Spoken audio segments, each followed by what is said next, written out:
Praise to the lord. ఈరోజు దేవుడు మనకిచ్చినటువంటి వాగ్దానం ఏంటంటే యెషయా గ్రంథము 50వ అధ్యాయము 7వ వచనం. ప్రభువగు యెహోవా నాకు సహాయము చేయువాడు గనుక నేను సిగ్గుపడలేదు. ఆమేన్. ఆయన్ని మనము నమ్ముకుంటే ఆయన ఎప్పుడు కూడా మనల్ని సిగ్గుపడనీయడు. ఆయన ఎప్పుడు కూడా మనల్ని అవమానపరచనీయడు. ఆయన ఎప్పుడు కూడా మనల్ని తలదించుకునేలాగా ఎప్పుడు చేయడు. ఆయన ఎప్పుడు కూడా మనల్ని తలగానే నియమిస్తాడు కానీ తోకగా నియమించాడు. 2వ దినవృత్తాంతములు 32వ అధ్యాయము 21వ వచనం. యెహోవా ఒక దూతను పంపెను. అతడు ఆషూరు రాజు దండులోని పరాక్రమశాలులందరినీ, సేనా నాయకులను, అధికారులను నాశనము చేయగా ఆషూరు రాజు సిగ్గునొందిన వాడై తన దేశమునకు తిరిగి పోయెను.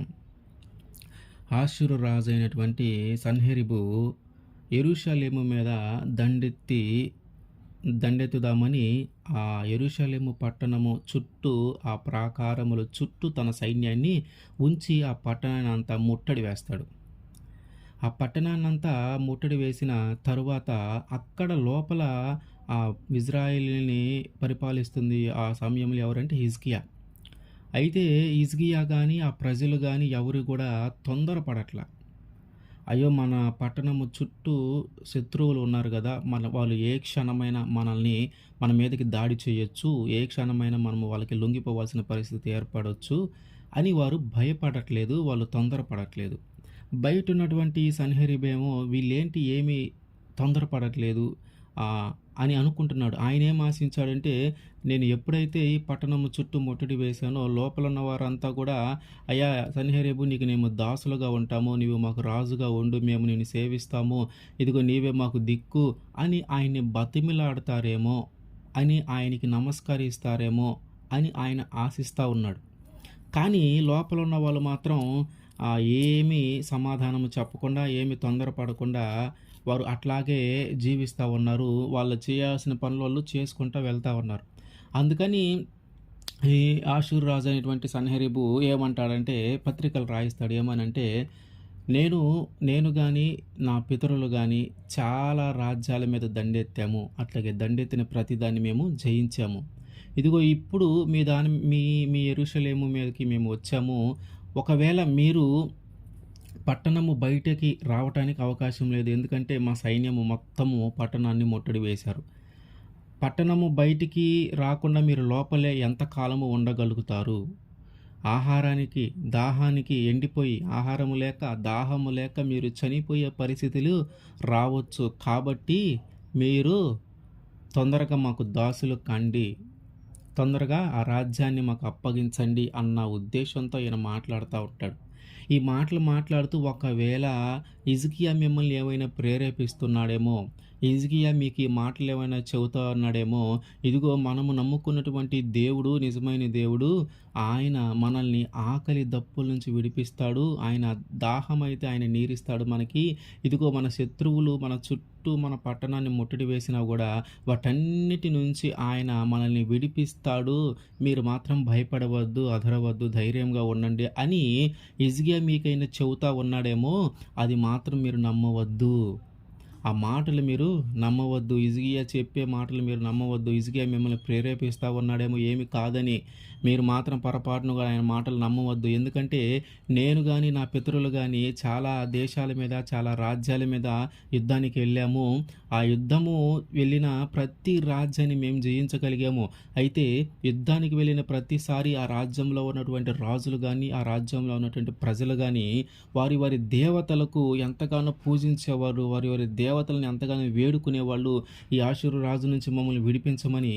అయితే వారు పూజించేటటువంటి దేవతలు కానీ, వారు ఆరాధించేటటువంటి దేవతలు కానీ ఏది కూడా మమ్మల్ని నుంచి వాళ్ళని విడిపించలా, వాళ్ళని మేము జయించేలాగా చేయగలిగాము. కానీ ఆ దేవతల వల్ల మేము ఆ దేశాన్ని వదిలిపెట్టి పోయింది కానీ, ఆ దేశాన్ని జయించకుండా పోయింది కానీ, ఆ రాజ్యాన్ని మేము చేజెక్కించుకోకుండా పోయింది కానీ లేదు.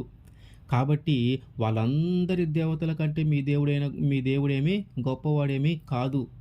వాళ్ళందరి దేవతల కంటే మీరు పూజించే దేవుడు అంత శక్తిమంతుడేమి కాదు. కాబట్టి నా మాట విని ఆహ్, నా మాట వినండి. మీరు హిజ్కియా చెప్పే మాటలను నమ్మవద్దు. మీ దేవుడు మిమ్మల్ని నా దగ్గర నుంచి మిమ్మల్ని విడిపించలేడు. నా దగ్గర నుంచి మిమ్మల్ని రక్షించలేడు అని ఒక పేలాపనలు మాట్లాడుతా ఉంటాడు. ఇంకా మాట్లాడుతా ఉంటాడు. మీ దేవుడు మన దేవుణ్ణి ఆ ఇజ్రాయేలీలు పూజించేటటువంటి దేవుణ్ణి, మన దేవుణ్ణి ఆయన అవమానపరచబడేలాగా ఎట్లా పడితే అట్లా మాట్లాడుతా ఉంటాడు. ఆయన శక్తిమంతుడు కాదు. ఆయన నిజమైన దేవుడు కాదు. ఆయన నన్ను ఆయన ఆయన మిమ్మల్ని నా నుంచి కాపాడలేడు. ఇదిగో తక్షణం నేను గాని లోపలికొస్తే మీ అందరిని నేను చంపేస్తాను అని ఈయన ఎట్లా పడితే అట్లా మాట్లాడుతా ఉంటాడు. అయితే అట్లా జరుగుతా ఉన్నప్పుడు హిజ్కియాను, యెషయా ఇద్దరు కలిసి దేవుడి దగ్గరికెళ్ళి ప్రార్థన చేసి విచారం చేస్తారు. అయ్యా! మా చుట్టూ శత్రువులున్నారు. మా పట్టణాన్ని ముట్టడి వేసి ఉన్నారు. వాళ్ళు ప్రగల్భాలు పలుకుతా ఉన్నారు. పేలాపలను మాట్లాడుతా ఉన్నారయ్యా! మేము ఎట్లా దీన్ని జయించాలా? మేము ఎట్లా ఏం చేయాలయ్యా? అని వీళ్ళు ప్రార్థన చేస్తా ఉంటే, అప్పుడు జరిగిన అద్భుతమైన కార్యం ఏంటంటే, యెహోవా ఒక దూతను పంపెను. వీరు ఇజ్రాయెల్ పట్టణము లోపల ఉన్నవారు ఎవరు కూడా ఆ ప్రాకారములు దాటి, ఆ పట్టణములు దాటి శత్రువుల దగ్గరికెళ్ళల. లోపల ఉన్నవారు లోపలే ఉన్నారు. హిజ్కియా కూడా లోపలే ఉన్నాడు. ఆయన మాట ప్రకారం అందరూ ఆయన మాటలు విని ధైర్యంగానే ఉన్నారు.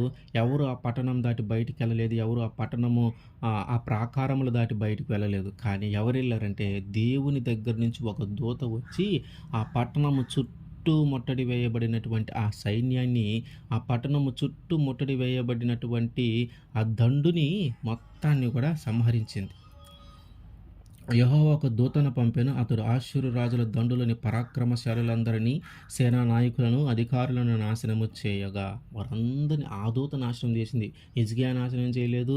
ఆ యెరూషలేము పట్టణంలో ఉన్నటువంటి ప్రజలు ఎవ్వరు కూడా ఆ ప్రాకారము గాని, ఆ పట్టణము గాని దాటి బయటికి వెళ్ళి వాళ్ళని ఎవరిని నాశనం చేయలేదు. కానీ యెహోవా దగ్గర నుంచి ఒక దూత వచ్చి ఆ పట్టణాన్ని నాశనము చేసింది. అది తెలుసుకొని అష్షూరు రాజు అయినటువంటి సన్హెరీబు అది తెలుసుకొని సిగ్గు నొందిన వాడే తిరిగి తన దేశానికి వెళ్ళిపోయాడు.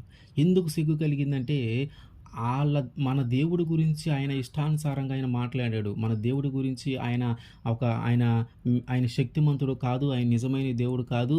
ఆయన మా చేతుల్లోంచి మిమ్మల్ని రక్షించలేడు. మా చేతుల్లోంచి మిమ్మల్ని విడిపించలేదు. ఖచ్చితంగా నేను లోపలికొచ్చి మీ అందరిని చంపేస్తానని ఆ ప్రగల్భాలు పలుకుతా ఉంటే, లోపల నుంచి ఒక్క వ్యక్తి కూడా బయటికి రాకుండా, లోపల నుంచి రాజు గాని, ఆ ప్రజల్లో ఒక్కళ్ళు గాని బయటికి రాకుండా, బయట ఉన్న వారిని బయటనే చంపేసి, బయట ఉన్న వారిని బయటనే నాశనం చేసి వెళ్ళిపోయింది దూత. అదంతా కనులారా చూసి భయమేసింది. అదంతా కనులారా చూసి సిగ్గుపడ్డాడు. అయ్యో! ఎలాంటి దేవుడి గురించా నేను మాట్లాడింది? ఇలాంటి దేవుడి గురించా నేను ప్రగల్భాలు పలికింది? ఇలాంటి దేవుడి గురించా నేను పేలాపన మాటలు మాట్లాడింది? అని సిగ్గునొంది తిరిగి తన దేశానికి వెళ్ళిపోయాడు. మన దేవుడిని గాని మనం నమ్ముకుంటే అంతే. ఆయన ఎలాంటి పరిస్థితుల్లో ఉన్నా సరే, మన ముందు ఎంత సమస్యొచ్చి నిలబడినా, మన ముందు ఎంత బాధొచ్చి నిలబడినా, మన ముందు ఎంత కష్టమొచ్చి నిలబడినా, ఆయన ఖచ్చితంగా మనకి సహాయము చేస్తాడు. దాని గురించి నువ్వు గాని ప్రార్థన చేస్తే, ఆ కష్టాన్ని నువ్వు వెళ్ళి ఫేస్ చేయాల్సిన పని లేదు గానీ, ఆయన వెళ్ళి నీ ప్లేస్‌లో ఆయన వెళ్ళి, ఆ కష్టాలన్నిటిని ఫేస్ చేసి నిన్ను క్షేమంగా వాటిని దాటిస్తాడు. నీ ముందున్నటువంటి ఆ ఘోరమైన కష్టము నుంచి, ఆ ఘోరమైన పరిస్థితుల నుంచి ఆయన నిన్ను క్షేమముగా నడిపించుకుంటూ తీసుకొని వెళ్తాడు. అయితే మనము సిగ్గుపడవలసిన పరిస్థితులు ఎప్పుడొస్తాయి? సాధారణంగా అసలు మనం ఎలాంటి పరిస్థితుల్లో సిగ్గుపడతా ఉంటాం? ఎజ్రా 9:6 నా దేవా, నా దేవా, నా ముఖము నీ వైపు ఎత్తికొనుటకు సిగ్గుపడి ఖిన్నుడనైయున్నాను. మా దోషములు మా తలలకు పైగా హెచ్చియున్నవి. మా అపరాధములు ఆకాశమంత ఎత్తుగా పెరిగియున్నవి. ఎందుకు సిగ్గుపడవలసి వచ్చిందంటే మనం చేసిన దోషాలను బట్టి, మనం చేసిన అపరాధములను బట్టి. అవి ఎట్లా ఉన్నాయంటే ఆకాశాన్నంటే అంత అపరాధములు చేశామంట. ఆకాశాన్నంతే అంట దోషములు మనము చేశామంట. ఆ దోషములను బట్టి, ఆ పాపాలను బట్టి మనము సిగ్గుపడవలసిన పరిస్థితులు మనకి ఏర్పడతా ఉన్నాయి. మనము చేసిన పాపానికి మనము సిగ్గుపడవలసిన పరిస్థితులు ఏర్పడతా ఉన్నాయి. మనం చేసినటువంటి దోషాలకి మనం సిగ్గుపడవలసిన పరిస్థితులు ఏర్పడతా ఉన్నాయి. మనం చేసిన పాపానికి మనము సిగ్గుపడవలసిన పరిస్థితులు ఏర్పడతా ఉన్నాయి. మనం ఇలాంటి సందర్భాల్లో సిగ్గుపడాలి. మనం చేసిన చెడ్డ క్రియలను బట్టి, మనం చేసిన చెడ్డ ఆలోచనలను బట్టి, మనం చేసిన చెడ్డ పనులను బట్టి మనము సిగ్గుపడవలసిన పరిస్థితులు ఎదురవుతా ఉన్నాయి. సామెతల గ్రంథము 18:13. సంగతి వినకముందు ప్రత్యుత్తరమిచ్చువాడు తన మూఢతను బయలుపరచి సిగ్గునందును. ఏదైనా ఒక విషయమును గురించి పూర్తిగా వినకుండా, ఆ విషయము చెప్పటం పూర్తి కాకముందే తొందరపడి మాట్లాడే వాళ్ళు ఎవరైతే ఉన్నారో వారు వారి యొక్క మూర్ఖత్వాన్ని బయట పెట్టుకొని దానిని బట్టి సిగ్గుపడవలసిన పరిస్థితి ఏర్పడుతుంది. విషయము గురించి మనము పూర్తిగా తెలుసుకోవాలి. విషయము గురించి పూర్తిగా తెలుసుకున్నాకే మనము మాట్లాడాలి. అట్లా కాకుండా కానీ మనము మాట్లాడితే మనము సిగ్గుపడవలసిన పరిస్థితి ఏర్పడుతుంది. మనము చేసిన దోషాలను బట్టి, మనం చేసిన పాపాలను బట్టి, మనం చేసిన అపరాధాలను బట్టి, మనం చేసిన చెడ్డ క్రియలను బట్టి, మనం చేసిన చెడ్డ ఆలోచనలను బట్టి, మనం చేసిన చెడ్డ తలంపులను బట్టి, మనం చేసిన పాపాన్ని బట్టి మనము సిగ్గుపడవలసిన పరిస్థితి. ఒక విషయాన్ని పూర్తిగా వినకుండా మధ్యలోనే మాట్లాడటాన్ని బట్టి మనము సిగ్గుపడవలసిన పరిస్థితి ఏర్పడుతుంది. అయితే నీవు చేసిన పాపాన్ని నువ్వు గ్రహించగలుగుతా ఉన్నావా? నువ్వు చేసిన దోషాన్ని నువ్వు గ్రహించగలుగుతా ఉన్నావా? నువ్వు చేసిన అపరాధాన్ని నువ్వు గ్రహించగలుగుతా ఉన్నావా? దాని వలన అయ్యో నేను ఎంత పాపం చేశానని సిగ్గుపడగలుగుతా ఉన్నావా? అయ్యో నేను ఈ దోషము చేయకుండా ఉంటే బాగుండేది, నేను ఈ పాపము చేయకుండా ఉంటే బాగుండేది, ఈ అపరాధం నేను చేయకుండా ఉంటే బాగుండేది అని ఎప్పుడైనా ఒక్కరోజైనా నువ్వు సిగ్గుపడిన పరిస్థితులు నీకున్నాయా? వాటిని తలంచుకొని సిగ్గుపడిన రోజు ఒక్కటైనా ఉందా? దేవుడేమంటున్నాడంటే ఎఫెసీ 4:19, వారు సిగ్గు లేని వారయుండి నానా విధములైన అపవిత్రతతో అత్యాశతో జరిగించుటకు తమను తామే కామకత్వమునకు అప్పగించుకొనిరి. మనము చేసిన పాపాన్ని బట్టి మనము సిగ్గుపడట్లేదంట. మనము సిగ్గు లేని వారమయుండి నానా విధములైన అపవిత్రతతో ఇంకా పాపంలోనే ఉండిపోతా ఉన్నాం. ఇంకా పాపము చేయటానికే మనము ప్రయత్నం చేస్తూ ఉన్నాం. మన పరిస్థితులు అట్లా ఉన్నాయి, మన ఆలోచనలు అట్లా ఉన్నాయి. అయ్యో నేను ఈ పాపము చేశానే అని దానిని గురించి నువ్వు చింతపడట్లా. అయ్యో నేను ఈ పాపము చేశానే అని దాని గురించి నువ్వు బాధపడట్లా. అయ్యో నేను ఈ పాపము చేశానే, ఇంకెప్పుడు ఈ పాపము చేయకూడదని దాని గురించి నువ్వు ఆలోచించట్లా. అయ్యో ఈ పాపము చేశానే, నేను ఎంత దరిద్రుడను, నేను ఎంత చెడ్డవాడినని సిగ్గుపడట్లా. దేవుడు అంటున్నాడు అదే, నువ్వు చేసిన పాపాన్ని బట్టి నువ్వు సిగ్గుపడకుండా ఇంకా అదే పాపంలో నువ్వు పడిపోతా ఉన్నావు, ఇంకా అదే పాపాన్ని నువ్వు చేస్తూ ఉన్నావు.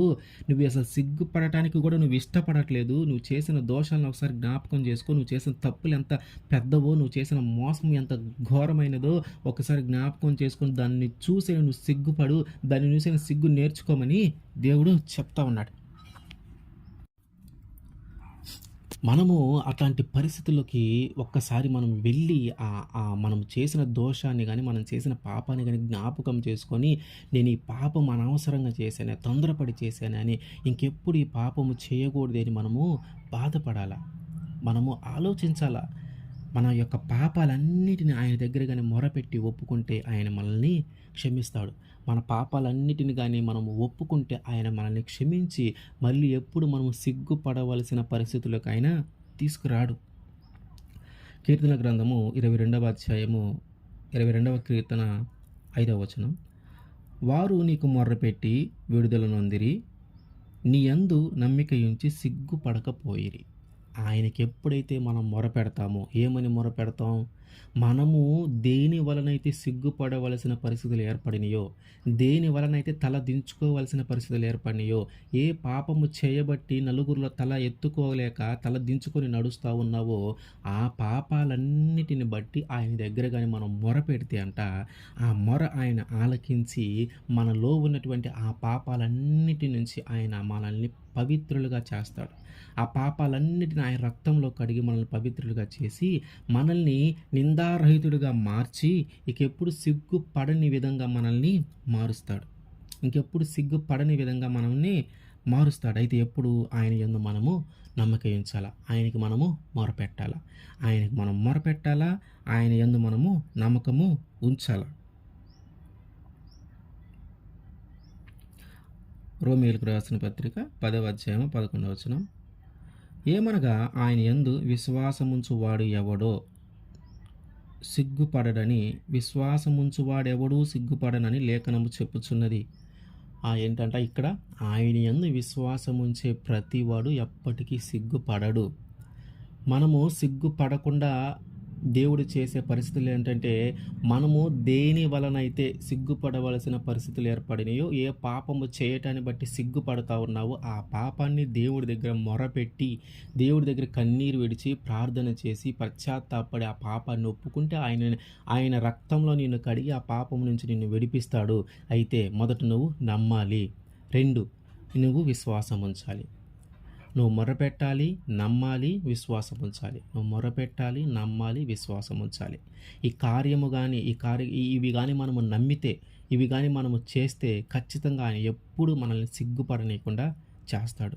ఆయన ఎప్పుడు మనల్ని తల దించుకోనివ్వకుండా చేస్తాడు. ఎప్పుడు మనం తల ఎత్తుకొని జీవించేలాగా చేస్తాడు. దేవుడు ఏం ఆశపడతా ఉన్నాడంటే మన గురించి 2 తిమోతి 2:15 దేవుని ఎదుట యోగినిగాను సిగ్గుపడనక్కరలేని పనివానిగాను సత్యవాక్యమును సరిగా ఉపదేశించు వారిగాను నిన్ను నీవే దేవునికి కనపరుచుకొనుటకు జాగ్రత్త పడుము. దేవుడు మన నుంచి అది ఆశిస్తా ఉన్నాడు. ఏంటంట మనము యోగ్యునిగా ఉండాలంట, సిగ్గుపడనక్కరలేని పనివానిగా ఉండాలంట. నువ్వు ఎప్పుడు సిగ్గుపడవు అంటే, ఎప్పుడు సిగ్గుపడతావంటే నువ్వు చేసిన పాపాన్ని బట్టి, నువ్వు చేసిన దోషాలను బట్టి, నువ్వు చేసిన ప్రతి చెడ్డ పనిని బట్టి నువ్వు సిగ్గుపడతావు. మరి నువ్వు ఎప్పుడు సిగ్గు నుంచి, ఆ పరిస్థితుల నుంచి, అవమాన పరిస్థితుల నుంచి ఎప్పుడు బయటపడతావంటే ఆయనకి మొరపెట్టి, ఆయన మీద నమ్మకం ఉంచి, ఆయన మీద విశ్వాసం ఉంచాలి. అప్పుడు నువ్వు సిగ్గుపడకుండా దేవుడు చేస్తాడు. అయితే ఆయన ఏం కోరుకుంటున్నాడు? సిగ్గుపడని పనివారిగా నువ్వు ఉండాలంట. నువ్వు సిగ్గుపడని పనివారిగా ఉండాలంటే నువ్వు ఆయనకి మొరపెట్టాలా, నువ్వు చేసిన పాపాన్ని బట్టి ఆయన మీద నమ్మకం ఉంచాలా, ఆయన మీద విశ్వాసం ఉంచాలి.